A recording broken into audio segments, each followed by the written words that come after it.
Il formaggio asiago piace all'estero, al di là e al di qua dell'Oceano Atlantico.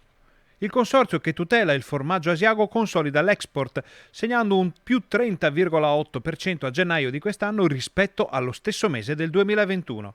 Il dato supera anche il risultato del comparto nazionale, che si ferma al più 28%.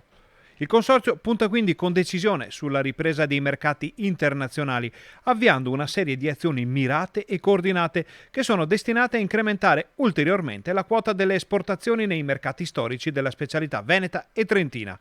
E anche oltre. Si parte infatti dagli Stati Uniti, che a gennaio 2022 mantengono il primo posto nella classifica internazionale delle esportazioni di formaggio asiago, grazie a una nuova crescita dopo i rallentamenti causati dai dazi della precedente amministrazione. La produzione casearia nostrana ha messo letteralmente i piedi nella porta del mercato statunitense, grazie a un progetto europeo che ha coinvolto quasi 2 milioni e mezzo di americani. Il sodalizio che tutela il formaggio asiago conferma inoltre un ottimo piazzamento in Germania, dove le vendite sono addirittura raddoppiate rispetto al 2021.